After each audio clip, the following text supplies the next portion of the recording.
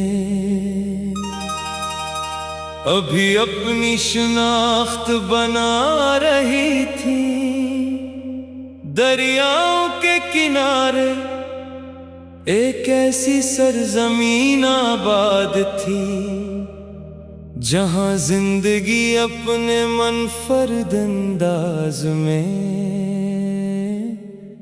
پروان چڑھ رہی تھی۔ شمال میں برف پوش پہاڑ، جنوب میں وسیع سمندر، مشرق میں سرسبز میدان اور مغرب میں سنہری ریگستان۔ اس سرزمین کو ایک منفرد حسن عطا کرتے تھے۔ یہی سرزمین آگے چل کر ہندوستان کے نام سے جانی گئی، جہاں مختلف زبانیں، ثقافتیں، رسم و رواج اور عقیدے ایک دوسرے کے ساتھ صدیوں سے سانس لیتے آئے ہیں۔ قدیم زمانے میں دریائے سندھ اور اس کے آس پاس آباد بستیاں تجارت، زراعت اور دستکاری کے لیے مشہور تھیں۔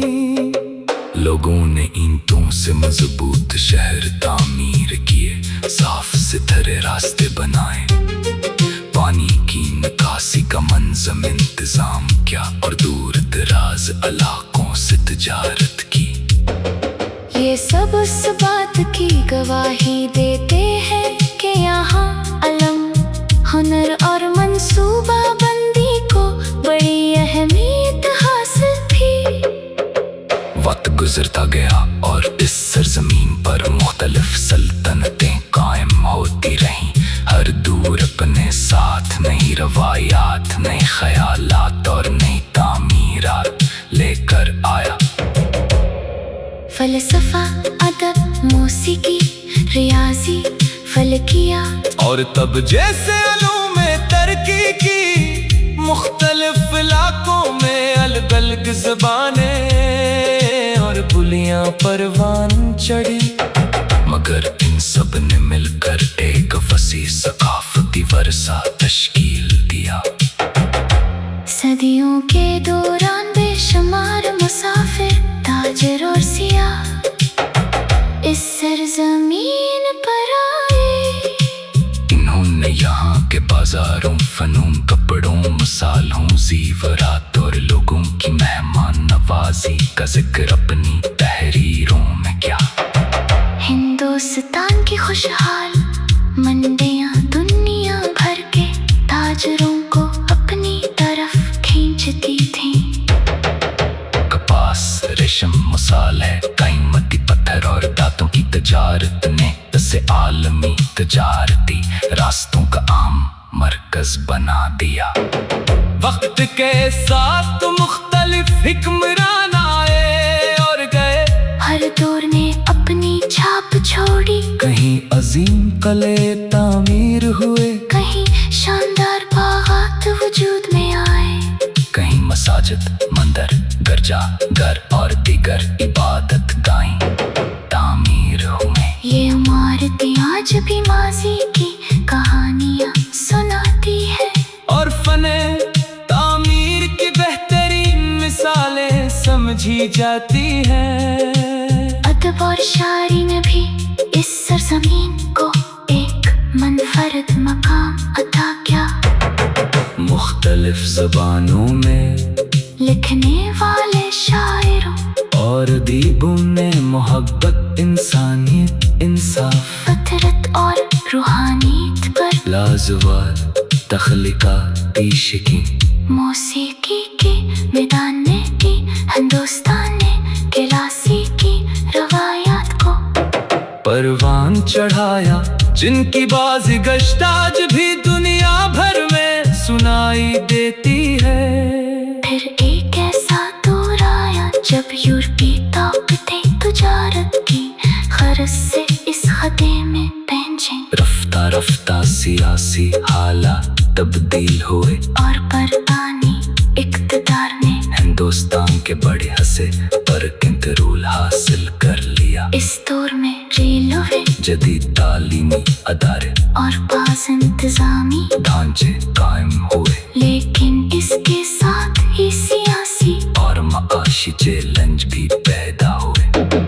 1948 میں صدی میں آزادی کی تحریک زور پکڑنے لگی، مختلف پس منظر رکھنے والے لوگوں نے اپنے اپنے انداز میں آزادی کے لیے جدوجہد کی، سیاسی رہنما، سماجی کارکن طلبہ، مزدور، کسان اور عام شہری اس تحریک کا حصہ بنے۔ طویل جدوجہد کے بعد 1947 میں ہندوستان نے آزادی حاصل کی، جو برصغیر کی تاریخ کا ایک اہم موڑ ثابت ہوئی۔ آزادی کے بعد ایک نئے سفر کا آغاز ہوا، ملک نے جمہوری نظام اپنایا اور آئین کے تحت جدید ریاست کی بنیاد رکھی۔ مختلف زبانوں ثقافتوں اور مذاہب پر مشتمل معاشرے میں دور کے تقاضوں کے مطابق خود کو آگے بڑھانے کی کوشش کی، صنعت، زراعت، سائنس، تعلیم، طب، خلائی تحقیق اور انفارمیشن ٹیکنالوجی سمیت کئی شعبوں میں نمایاں پیش رفت ہوئی۔ آج کا ہندوستان اپنی ثقافتی رنگا رنگی کے لیے پوری دنیا میں مشہور ہے، ایک ہی ملک میں سینکڑوں زبانیں اور بولیاں بولی جاتی ہیں۔ ہر خطے کے اپنے مخصوص لباس، کھانے، موسیقی، رقص اور تہوار ہیں۔ دیوالی، عید، ہولی، کرسمس، بیساکھی، پونگل، اونم اور دیگر تہوار قدیم قدیم قدیم ہزاروں برس پہلے جب دنیا کی بہت سی تہذیبیں ابھی اپنی شناخت بنا رہی تھی، دریا کے کنارے ایک ایسی سرزمین آباد تھی جہاں زندگی اپنے منفرد انداز میں پروان چڑھ رہی تھی۔ شمال برف پوش پہاڑ، جنوب میں وسیع سمندر، مشرق میں سرسبز میدان اور مغرب میں سنے ہزاروں برس پہلے جب دنیا کی بہت سی تہذیبیں ابھی اپنی شناخت بنا رہی تھی، دریاؤں کے کنارے ایک ایسی سرزمین آباد تھی جہاں زندگی اپنے منفرد انداز میں پروان چڑھ رہی تھی۔ شمال میں برف پوش پہاڑ، جنوب میں وسیع سمندر، مشرق میں سرسبز میدان اور مغرب میں سنہری ریگستان۔ اس سرزمین کو ایک منفرد حسن عطا کرتے تھے۔ یہی سرزمین آگے چل کر ہندوستان کے نام سے جانی گئی، جہاں مختلف زبانیں، ثقافتیں، رسم و رواج اور عقیدے ایک دوسرے دوسرے کے ساتھ صدیوں سے سانس لیتے آئے ہیں۔ قدیم زمانے میں دریائے سندھ اور اس کے آس پاس آباد بستیاں تجارت، زراعت اور دستکاری کے لیے مشہور تھیں۔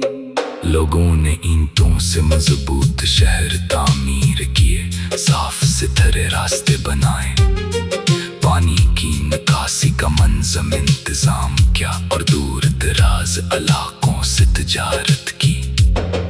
یہ سب اس بات کی گواہی دیتے ہیں کہ یہاں علم، ہنر اور منصوبہ بندی کو بڑی اہمیت حاصل تھی۔ وقت گزرتا گیا اور اس سرزمین پر مختلف سلطنتیں قائم ہوتی رہیں، ہر دور اپنے ساتھ نئی روایات، نئے خیالات اور نئی تعمیرات لے کر آیا۔ فلسفہ، ادب، موسیقی، ریاضی، فلکیات اور تب جیسے علوم میں ترقی کی، مختلف علاقوں میں الگ الگ زبانیں اور بولیاں پروان چڑھی، مگر ان سب نے مل کر ایک وسیع ثقافتی ورثہ تشکیل دیا۔ صدیوں کے دوران بے شمار مسافر، تاجر اور سیاح اس سرزمین پر آئے۔ انہوں نے یہاں کے بازاروں، فنون، کپڑوں، مصالحوں، زیورات اور لوگوں کی مہمان نوازی کا ذکر اپنی تحریروں میں کیا۔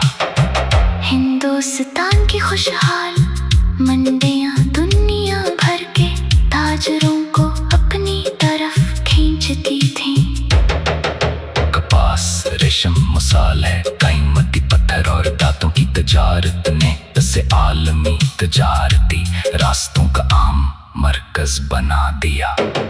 وقت کے ساتھ مختلف حکمران آئے اور گئے، ہر دور نے اپنی چھاپ چھوڑی، کہیں عظیم قلعے تعمیر ہوئے، کہیں شاندار باغات وجود میں آئے، کہیں مساجد، مندر، گرجا گھر اور دیگر عبادت گاہیں تعمیر ہوئے۔ یہ عمارتیں آج بھی ماضی کی کہانیاں سناتی ہے اور فن تعمیر کی بہترین مثالیں سمجھی جاتی ہیں۔ ادب اور شاعری نے بھی اس سرزمین کو ایک منفرد مقام عطا کیا۔ مختلف زبانوں میں لکھنے والے شاعروں اور ادیبوں نے محبت، انسانیت، انصاف، فطرت اور روحانیت پر لازوال تخلیقات پیش کی۔ موسیقی کے میدان نے کی، ہندوستان نے کلاسیکی روایات کو پروان چڑھایا، جن کی بازی گشت آج بھی دنیا بھر میں سنائی دیتی ہے۔ پھر ایک ایسا دور آیا جب یورپی طاقتیں تجارت کی غرض سے اس خطے میں پہنچیں، رفتہ رفتہ سیاسی حالات تبدیل ہوئے اور برطانوی اقتدار نے ہندوستان کے بڑے حصے پر کنٹرول حاصل کر لیا۔ اس دور میں ریلوے، جدید تعلیمی ادارے اور بعض انتظامی ڈھانچے قائم ہوئے، لیکن اس کے ساتھ ہی سیاسی اور معاشی چیلنج بھی پیدا ہوئے۔ صدی میں آزادی کی تحریک زور پکڑنے لگی، مختلف پس منظر رکھنے والے لوگوں نے اپنے اپنے انداز میں آزادی کے لیے جدوجہد کی، سیاسی رہنما، سماجی کارکن، طلبہ، مزدور، کسان اور عام شہری اس تحریک کا حصہ بنے۔ طویل جدوجہد کے بعد 1947 میں ہندوستان نے آزادی حاصل کی، جو برصغیر کی تاریخ